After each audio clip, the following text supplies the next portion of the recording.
Les invito a buscar en sus Biblias, por favor, en el libro de Primera Tesalonicense, una carta preciosa, llena de mucha esperanza, muy práctica. Hay correcciones, pero mayormente esta carta tiene un corazón de ternura, tiene un corazón de mucha preocupación. Primera Tesalonicenses, y en el día de hoy lo que vamos a hacer es un pantallazo, una introducción a esta interesante carta. Son 5 capítulos fáciles de lectura, pero que son de mucha esperanza, de mucho consuelo, de mucho ánimo y yo diría también muy práctico. Si tú miras conmigo en tu Biblia, por favor, Primera Tesalonicenses, en el capítulo 1, verso 1, dice lo siguiente a modo de introducción a la carta en el día de hoy. Pablo, Silvano y Timoteo a la iglesia de los tesalonicenses, en Dios Padre y en el Señor Jesucristo, gracia y paz sean a vosotros, de Dios nuestro Padre y del Señor Jesucristo. Vamos a mirar hoy en primer lugar algo interesante que es un pantallazo a lo que es esta carta. Primero vamos a hablar un poco sobre el trasfondo de Tesalonicenses o la ciudad tesalónica. Esta carta es la primera de 2 cartas que Pablo escribe a esta iglesia en Tesalónica, dada su preocupación y queriendo ayudar a la congregación y corregir algunas dificultades. Se cree, según que esta epístola es la segunda que el apóstol Pablo escribe. La primera de ellas es la carta confrontacional a la iglesia de Galacia, donde Pablo tiene que corregir. Esta es la creencia. Ahora, usted tiene una ubicación más o menos ahí de lo que es la ciudad de Tesalónica. La ciudad de Tesalónica hoy es conocida como Salónica. Se convirtió en la capital de Macedonia en el año 168 antes de Cristo, y es interesante ya que esta ciudad gozaba del privilegio de ser una ciudad libre, a pesar de que ya fue conquistada por el Imperio Romano, pero era considerada como una ciudad libre, la cual era gobernada por sus propios líderes o sus propios gobernantes. Si tú recuerdas el caso de Pablo, cuando toman a Jasón, buscando al apóstol Pablo, ellos dicen que organizaron y llamaron a las autoridades de la ciudad. ¿Por qué? Porque esta ciudad de Tesalónica tenía su propio gobierno, su propia estructura. En los tiempos de Pablo se cree que tenía una población de unos 200,000 habitantes aproximadamente. Esta ciudad que vemos ahí, fue fundada en el año 315 antes de Cristo por Casandro, o cerca de las antiguas Termes, se llama el sector, y es interesante que poco a poco fue adquiriendo reconocimiento, prestigio e importancia. Cuando los romanos conquistan este sector de Macedonia, dividieron esta región en 4 partes e hicieron de Tesalónica que fuese la capital en el área de Macedonia.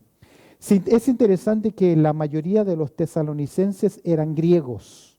Había también algunos romanos y otros orientales, y como era un punto muy importante, estratégico, una ciudad comercial muy importante, eso hizo que hubiese muchos judíos en aquel lugar.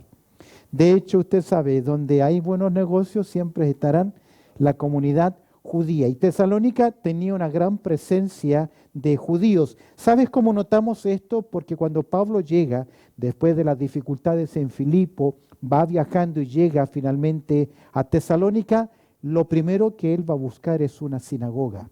Una sinagoga se comenzaba en un sector cuando había 10 hombres, 10 familias. Es decir, si ya habían 10 familias en un sector, ya era el número necesario, el quórum necesario para, en este caso, comenzar una sinagoga judía. Es decir, que es notoria la presencia de judíos.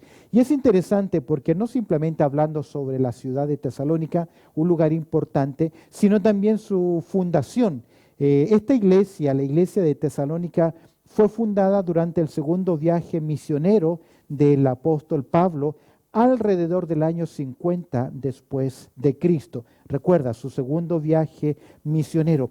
Toda la historia la comenzamos a considerar desde el capítulo 16, ya que Pablo tiene esa visión, pasa a Macedonia y ayúdanos, y Pablo, guiado y por la visión que tiene, llega el apóstol Pablo a la ciudad de Filipos, y tú ya recuerdas lo que ocurrió con Pablo y con Silas en Filipo. Producto de las presiones, de las dificultades, es interesante que Pablo sale de aquel lugar y llega a la ciudad de Tesalónica, y los mismos que fueron causando problema al apóstol Pablo atrás, llegan también para causar problemas al apóstol Pablo. Y lamentablemente Pablo no va a estar más de 4 semanas en la ciudad de Tesalónica. Imagínate, 3 días de reposo, 3 sábados en la sinagoga, 4 semanas estuvo aproximadamente el apóstol Pablo, muy poco tiempo. Pero en ese poco tiempo es impresionante cómo Dios utilizó el ministerio del apóstol Pablo. Pero yo diría más aún, más interesante es la conversión de gran parte de la comunidad de Tesalónica. No simplemente romanos o griegos o algunos de Asia o también la comunidad judía. Es interesante cuando uno lee el capítulo 1, la conversión de ellos. Observa el verso 8, Primera Tesalonicenses capítulo 1. Dice, porque partiendo de vosotros ha sido divulgada la palabra del Señor, no solo en Macedonia y Acaya, sino que también en todo lugar vuestra fe en Dios se ha extendido, de modo que nosotros no tenemos necesidad de hablar nada. Es decir, que la conversión de estas personas, a pesar de que el apóstol Pablo estuvo 4 semanas, dígame, ¿quién puede fundar una iglesia hoy en 4 semanas? Y que quede una congregación creciente, que quede una congregación fuerte.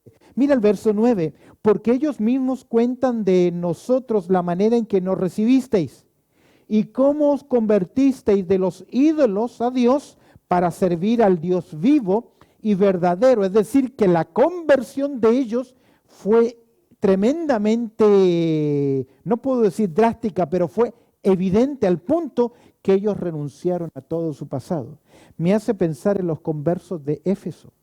Cuando ellos se convierten, dice que sacan sus libros, sacan sus documentos de magia y los queman.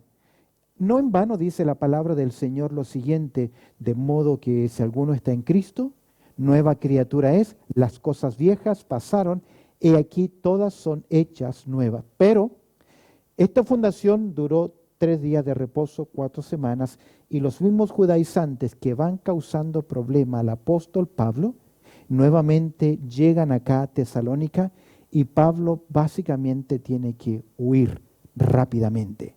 Sale él y van a quedar solamente Timoteo y Silas, van a quedar atrás, quedándose un poco más de tiempo en esta ciudad, y luego se reunirían con el apóstol Pablo en la ciudad de Atenas.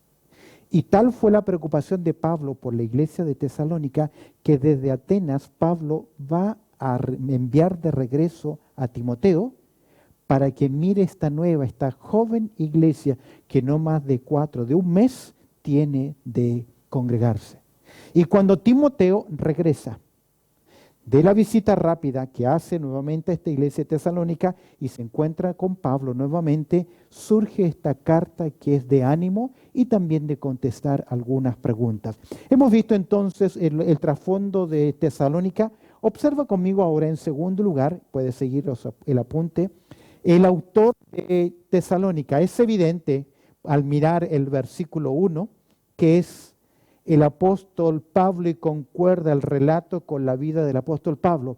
Pero cada vez, presta atención, cada vez que se está tratando de determinar el agiógrafo, el instrumento humano, se utilizan siempre 2 evidencias para demostrar la autoría humana, el instrumento humano que Dios utilizó. A esto se le llama la evidencia interna y la evidencia externa. La evidencia interna es ¿qué dice el propio libro acerca del autor? De hecho, verso 1 dice claramente Pablo, Silvano y Timoteo. Claramente se dice ahí que es el apóstol Pablo el que escribe estas palabras o estas líneas. Dice el capítulo 2, verso 18, por lo cual quisimos ir a vosotros, yo Pablo ciertamente una y otra vez, pero Satanás nos estorbó. Yo Pablo. Es evidente entonces por la evidencia interna, por el relato que hay, que es sin duda alguna es el apóstol Pablo. Esa es la evidencia interna. Pero la evidencia externa es que comentaron desde el primer siglo en adelante. Los primeros comentaristas, se les llama a los primeros creyentes de fines del primer siglo, segundo siglo y tercer siglo, se les llama a ellos los padres de la iglesia. Los padres de la iglesia son aquellos que comenzaron a escribir, a comentar las cartas, y entre ellos Ireneo, Tertuliano, Clemente de Alejandría, que son pensadores del primer siglo, de la primera era cristiana. Ellos concuerdan con la evidencia externa de que es el apóstol Pablo el instrumento humano. Se cree en tercer lugar que esta carta fue escrita alrededor del año 50 al 54 después de Cristo. Eso hace entonces que esta sea la segunda carta que el apóstol Pablo escribe del Nuevo Testamento. Un dato importante: nosotros no vemos Tesalonicenses como, no viene después de Gálatas, como diciendo, bueno, escribió Gálatas, y de hecho, la primera carta que nosotros tenemos del apóstol Pablo, después del libro de los Hechos, ¿cuál es? La primera carta que Pablo escribe después después de que aparece el libro de los Hechos. Romanos, libro de Romanos. Entonces, te das cuenta que nuestras Biblias no están arregladas cronológicamente. Si yo abro el Nuevo Testamento y pongo en orden cronológico los libros del Nuevo Testamento, el primer libro que tendría que aparecer es Santiago. Santiago es el primer escrito del Nuevo Testamento. ¿Por qué no lo tenemos ordenado cronológicamente? Porque nosotros hemos recibido la Biblia ordenada temáticamente. Primero los evangelios, la vida de Jesús, luego los hechos, que ocurrió con el mensaje de Jesús, todas las epístolas, que son la explicación de la obra de Jesús, y el libro de Apocalipsis, que es la consumación de la obra del Redentor. De esa forma tenemos un resumen, o tenemos una Biblia ordenada en forma temática para nosotros. Se cree que Pablo escribe esta carta, fecha y lugar de la carta, se cree que Pablo escribe esta carta por las referencias de Hechos capítulo 17, 18, que es posible que Pablo escribió esta carta desde la ciudad de Corinto. Desde ese lugar, ya que Pablo estuvo 18 meses en aquel lugar, Pablo escribe esta carta y aproximadamente la fecha sería entre el año 50 al 54 después de Cristo, dando respuesta al regreso de Timoteo con algunas consultas que la iglesia tiene y que por boca de Timoteo recibe. Hemos visto entonces en primer lugar el trasfondo de esta carta, hemos visto en segundo lugar el autor, más o menos la fecha desde Corinto, entre el año 50 y 54 después de Cristo. ¿A quién escribe el apóstol Pablo? Ya hemos dicho, son creyentes en Cristo, dice capítulo 1, verso 1, que son creyentes que están en la localidad de Tesalónica. Por lo tanto, es una iglesia local que ya está establecida, que está creciendo. Y si tú abres tu Biblia, por favor, en capítulo 3, verso 6, dice: pero cuando Timoteo volvió de vosotros a nosotros y nos dio buenas noticias de vuestra fe y amor, y que siempre nos recordáis con cariño, deseando vernos como también nosotros a vosotros. Por ello, por esa respuesta, por esa llegada de Timoteo, de informe, Pablo decide hacer ¿qué cosa? Escribir esta carta. De hecho, al apóstol Pablo en Tesalónica lo acusaron de que él hacía propaganda a otro rey que no era el César. Por eso vino la persecución. Pero me encanta, pero Timoteo, volviendo de vosotros y a nosotros, y nos dio buenas noticias de ¿qué cosa? Que a pesar de que esta iglesia fue fundada en 4 semanas, son creyentes muy nuevos, fueron creyentes con conversiones reales, y que a pesar de todas las preocupaciones, de los problemas, de las dificultades, permanecieron firmes en su fe, firmes en su amor y con una esperanza tremenda. Si yo resumo los 5 capítulos de Tesalonicenses, podría decir que el tema principal en estos 5 capítulos es la santificación, la preparación del creyente para la segunda venida de Cristo. Es interesante que en todos los capítulos se hace mención de la esperanza de los creyentes. 5 capítulos, 5 declaraciones sobre la esperanza de los creyentes. Y, de hecho, en el capítulo 4, a partir del verso 13 al 18, tenemos una de las porciones de la esperanza de los creyentes más preciosas que hay, que más se han usado a través de los años como esperanza del creyente, especialmente cuando parte algún ser querido.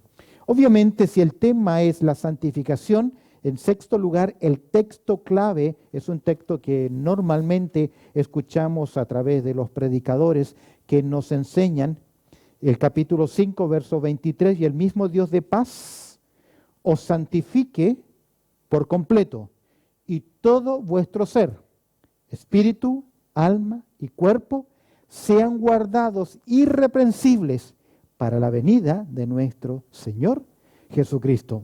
Y este texto tiene mucha carne. Hay mucha enseñanza. Se nos presenta el Dios de paz. Se nos habla de la santificación del creyente, que es parte de la vida cristiana. A veces no prestamos atención, pero el creyente debe vivir en una continua santificación. ¿Qué significa eso? Dejando cosas del pasado, dejando su pasado, haciendo cosas que son correctas, asemejándose cada día más a la persona de Cristo Jesús. Es por eso que los predicadores nos enseñan que la salvación tiene 3 tiempos. Ya hemos sido libres de la pena del pecado. Estamos siendo libres del poder del pecado y un día seremos salvos de la presencia del pecado. Pero en ese desarrollo hay un deber, usted y yo, de cuidar nuestras vidas, adornar la doctrina con vida cristiana. Y este es el gran problema que yo observo en la iglesia del siglo XXI. Tenemos muchísima información, hay mucha data, hay mucho libro, hay mucha internet, hay mucha enseñanza, hay mucho predicador, poca vida espiritual. Nos estamos secando en el testimonio espiritual y cada vez que tenemos que enfrentar una problemática, no lo hacemos a la luz de las Escrituras, lo hacemos a la luz de nuestra propia capacidad.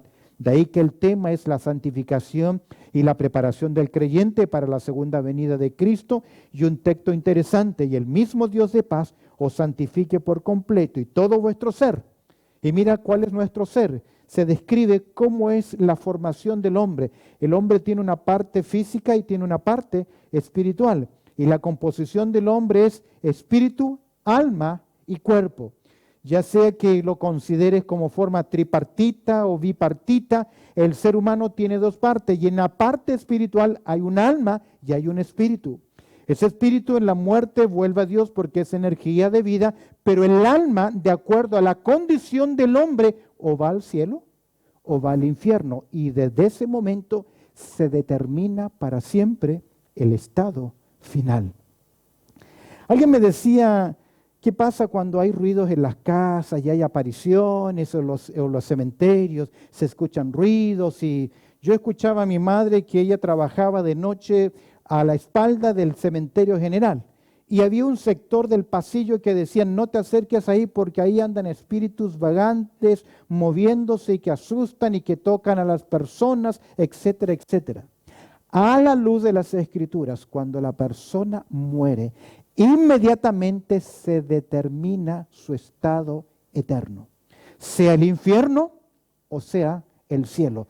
No hay lugar para un tercer lugar, un purgatorio, algún otro lugar intermedio o una presala al cielo. No existe eso en las Escrituras. Está claramente enseñado por Jesús, y las Escrituras nos enseñan que el creyente, ausente al cuerpo, presente al Señor. Pero el hombre inconverso, cuando muere, ya va a un lugar de tormento, el infierno. Todo vuestro ser, espíritu, alma y cuerpo, sean guardados irreprensibles para cuando la venida de nuestro Señor Jesucristo.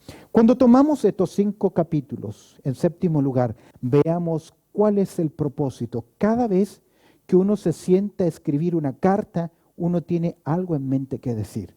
Sea que es una solicitud, es un agradecimiento, si tú vas a llevarle un regalo a alguien y le vas a escribir una tarjetita, se entiende que lo que vas a escribir en esa tarjeta, ¿qué es? Un saludo. Te sientas y aunque sea un saludo clásico o cliché, te sientas y ese es el propósito.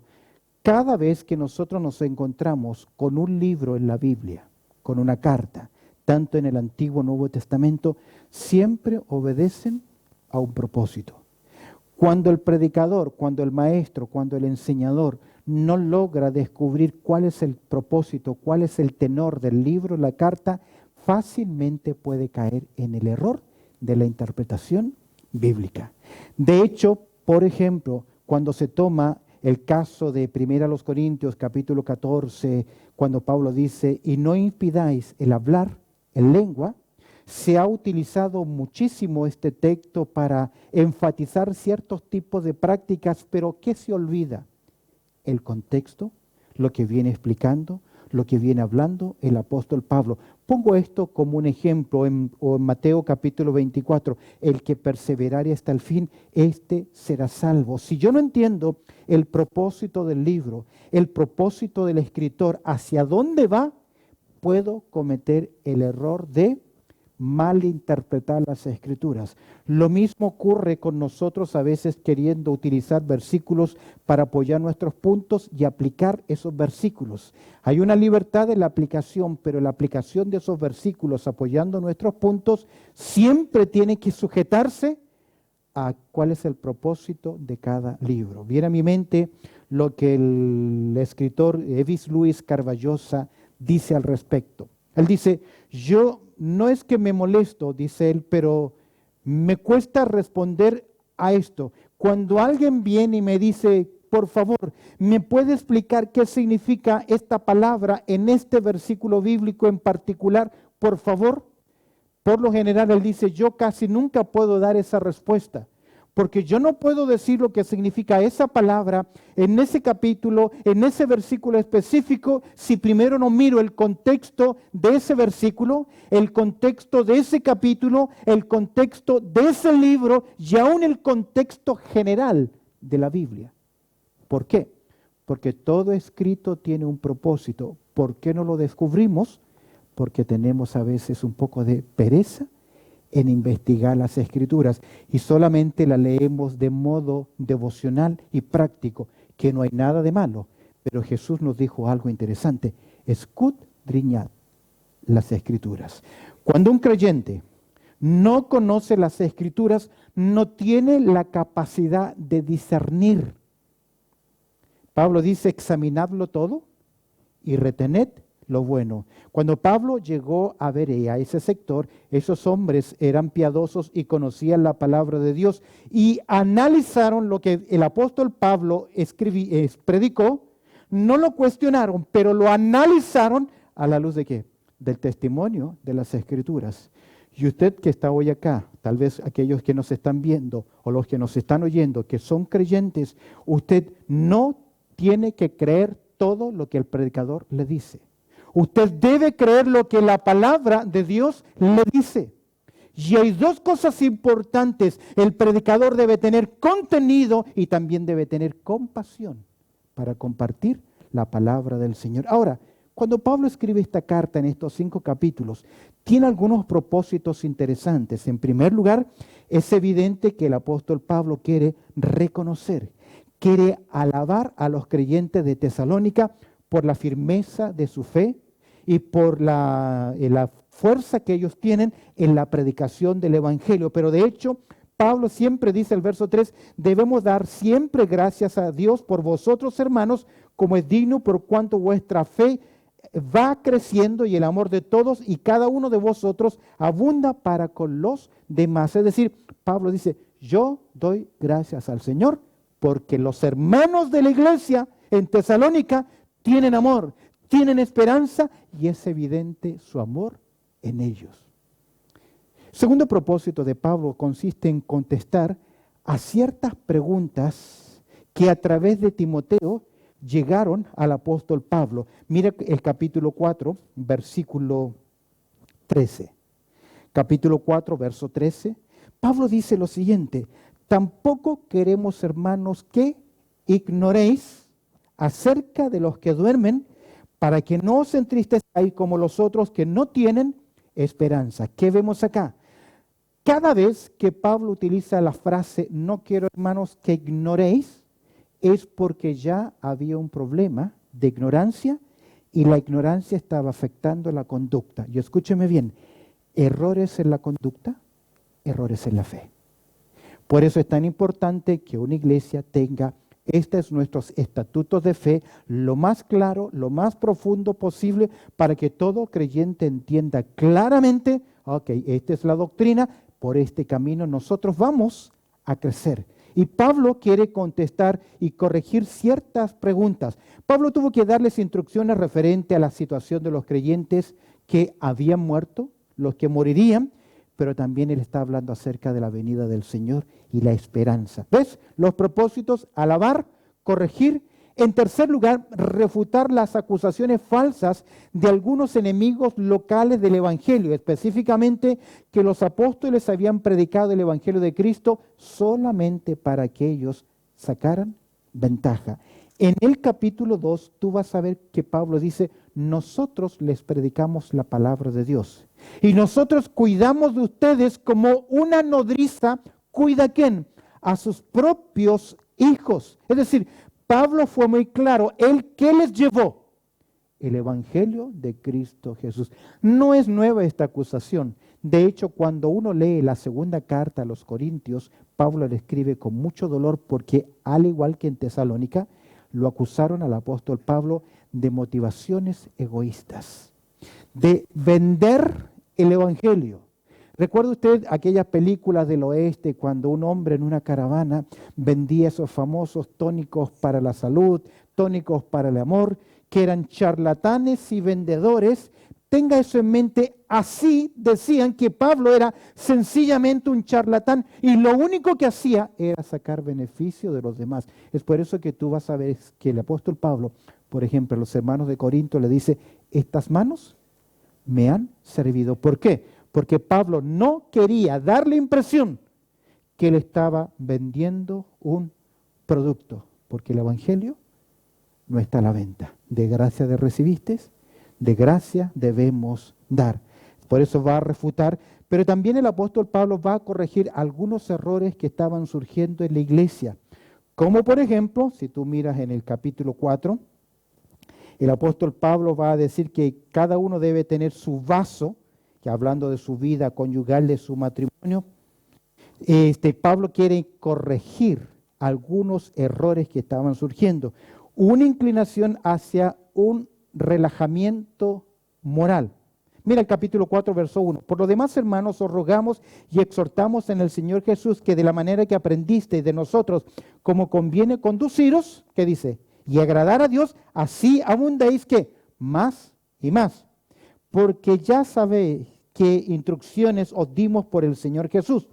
Pues la voluntad de Dios es vuestra santificación, que os apartéis de fornicación, que cada uno de vosotros sepa tener su propia esposa, el texto de su propio vaso, en santidad y honor. Vela ahí, cuidado con el relajo moral. Hubo una secta que creció mucho, a millones de personas, que enseñaba: con la mente yo sirvo a Dios, pero con mi cuerpo hago lo que quiero. Eso no es de Dios, jamás. Corregir también, como por ejemplo,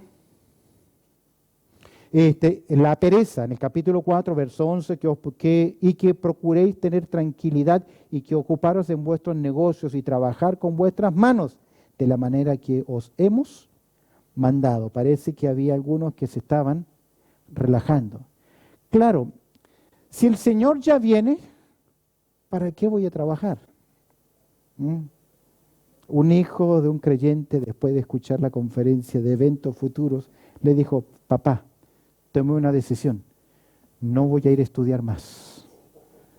Porque el Señor ya viene.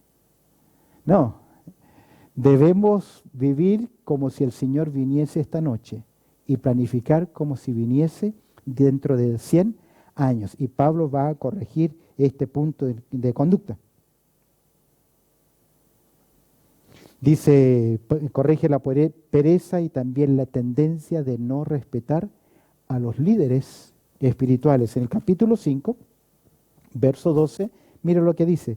Os rogamos, hermanos, capítulo 5, verso 12, que reconozcáis a los que trabajan entre vosotros y os presiden el Señor y os amonestan, y que los tengáis en mucha estima y amor por causa de su obra. Por favor, tened paz entre vosotros. Cuando los creyentes se pelean entre ellos y no tienen paz, hacen difícil el trabajo de los líderes, porque tenemos que intervenir y la intervención no es proteger a uno y atacar al otro, es ser negociadores, buscadores de la paz, y no siempre es fácil, sobre todo en situaciones matrimoniales, donde es más difícil. La tendencia de no respetar a los líderes espirituales, y Pablo dice, hey, tienen que considerar su trabajo y también reconocerles y respetarles.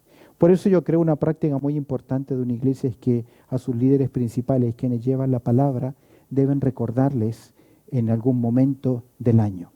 Hay iglesias que tienen un día para el pastor o para el líder principal, o en los cumpleaños. Yo sé que algunos dirían, pero es injusto. Yo creo que a la luz de las Escrituras es importante reconocer a las personas que presiden, que han dado su vida por el cuidado de la obra del Señor.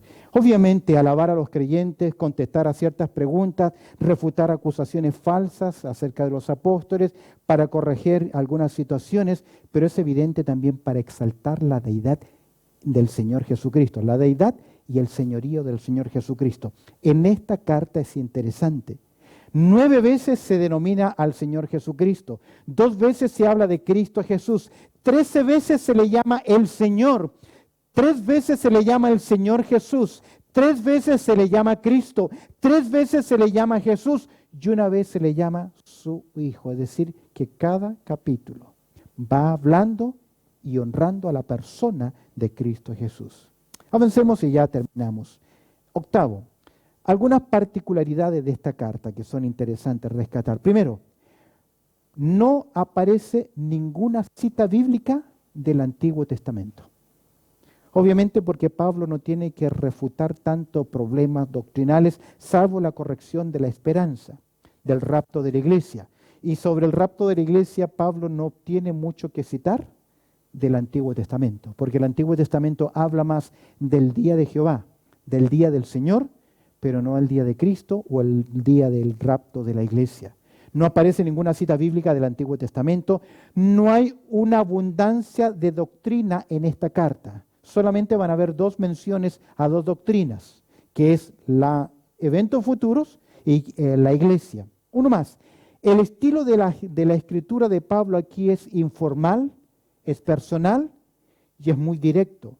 Pablo alaba a los hermanos en el capítulo 1, en el capítulo 2 Pablo dice, nosotros les cuidamos como una madre cuida, como una nodriza cuida a sus propios hijos, y esta epístola presenta claramente la doctrina, escúchame bien, de la segunda venida de nuestro Señor Jesucristo. Una doctrina importantísima que a veces se predica muy poco en el día de hoy. Ahora, la postura que observo que el apóstol Pablo nos presenta acá tiene 2 conceptos. Es una postura pretribulacional, que Cristo viene antes de la tribulación, y es una postura premilenial, que Cristo viene a establecer su reino antes de que se establezca el milenio en esta tierra. Mira, las 2 grandes doctrinas que aparecen acá. Primero, la doctrina de la escatología. Observa conmigo un pantallazo nada más.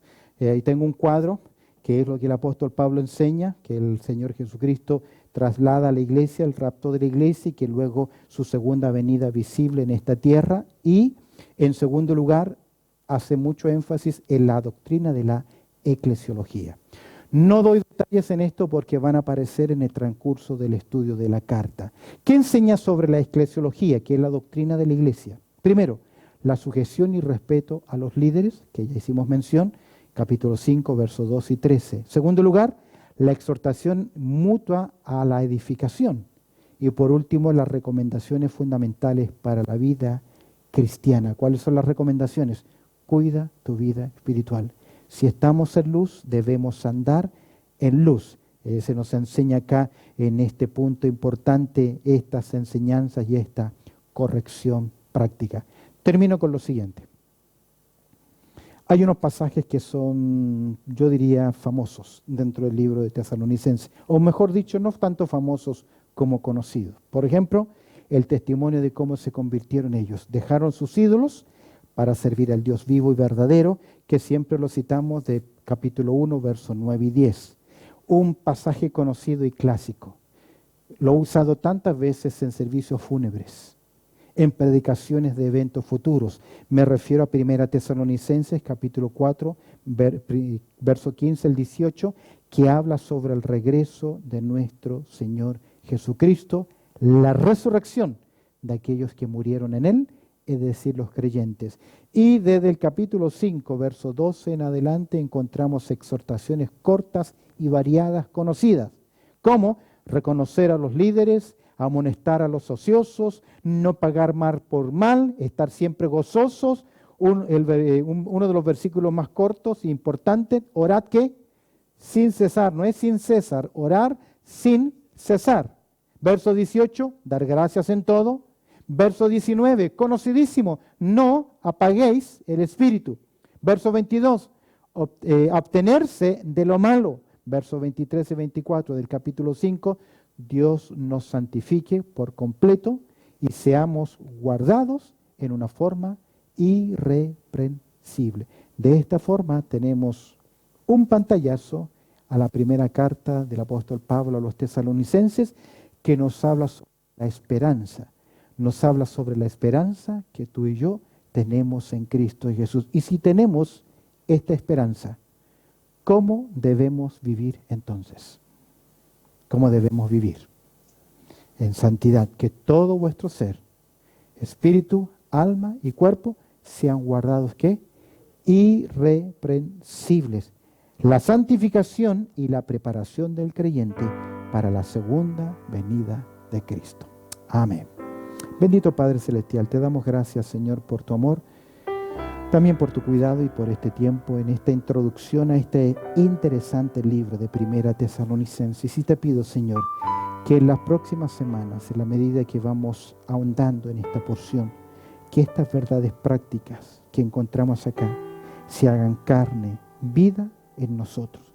Y así como esta iglesia, con poco tiempo de fundación, un mes, hubo profundidad espiritual, hubo preocupación de su fundador, pero hubo una congregación deseosa, hambrienta de conocer tu palabra, de ser instruidos, de ser corregidos.